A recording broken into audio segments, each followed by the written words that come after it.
It's Wednesday, the 21st of December, 2022. Welcome to the Fast Five by Fear and Greed, where we give you the top 5 business stories you need to know in just 5 minutes. I'm Michael Thompson, and good morning, Sean Aylmer. Good morning, Michael. Sean, 5 stories, 5 minutes. Let's jump into it. Story number 1.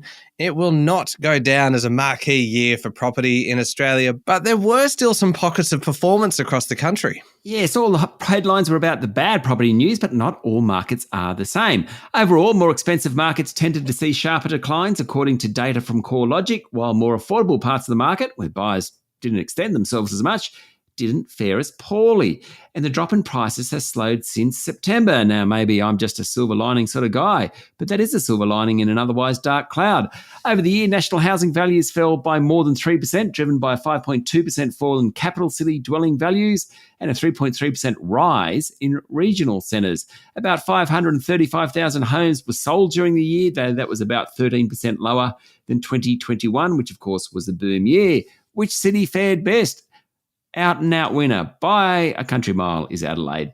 In fact, house values in Davern Park rose 35% this year. Unit values in Seacliff Park, also Adelaide, are up 41%. Can't complain about that. Most expensive suburbs, eastern suburbs of Sydney. Vaucluse came in at number 1, median value of just under $8 million. Incredible. Then Bellevue Hill, then Rose Bay and Dover Heights. Number 5 was Melbourne's Toorak at just under $5 million. What about everywhere else? Well, Melbourne prices were down 7%, second worst in the market behind Sydney. Hobart prices were also down about 4%. Canberra was off a bit, but Perth, Darwin and Brisbane held up remarkably well. Let's hope 2023 is better than 2022. There are plenty of market economists who don't think it will be. And Sean, a lot of that depends on interest rates, which leads us very neatly into story number 2. The Reserve Bank Board actually considered pausing the official interest rate, and they also considered the option of raising rates by 50 basis points at its final meeting for 2022. Yes, clearly there's plenty of unknowns in the economy, and as Reserve Bank Governor Philip Lowe has said in recent months, it's all about what the data said. Now, the board minutes, which were released yesterday, said there's no clear impetus for anything other than a business as usual quarter point rise. I just don't like business as usual and rising interest rates. Anyway, the board believes inflation remains too high and that rates will keep rising. Of course, we've had 8 rate hikes. The cash rate is 3.1%. Standard variable rates are 6-point-something%. Whew.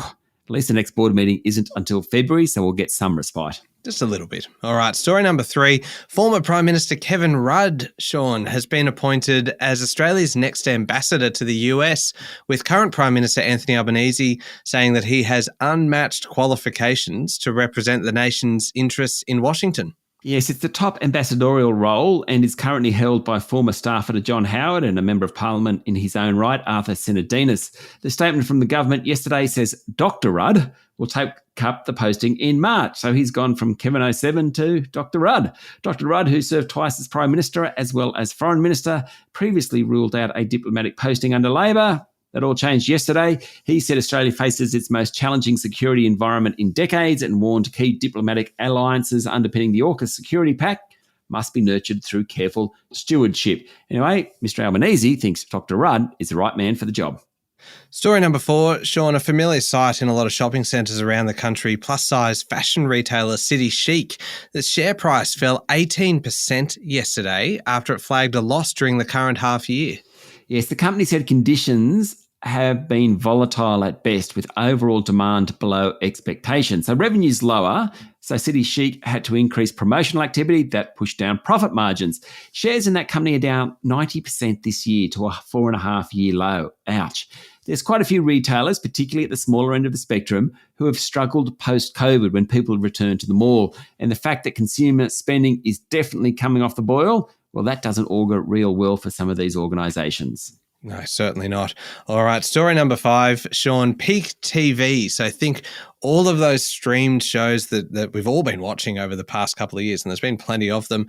Well, apparently Peak TV is over, with the number of adult scripted shows tumbling in the past 6 months. Yes, Squid Game, Stranger Things, Ted Lasso, yours are my favourite there, Michael. White Lotus, my current favourite. It's all been pretty incredible for the past few years for those of us who love streaming shows. But according to a report in the New York Times, Peak TV has peaked. The number of adult scripted series ordered by TV networks and streaming companies aimed for US audiences fell by 24% over the past 6 months.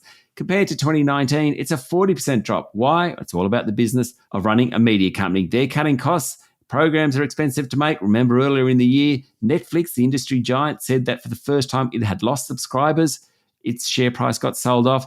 Cutting costs, hence fewer TV shows. Peak TV, Michael, has peaked. It seems it has. All right, there we go. The top 5 business stories in 5 minutes. Thank you, Sean. Thank you, Michael.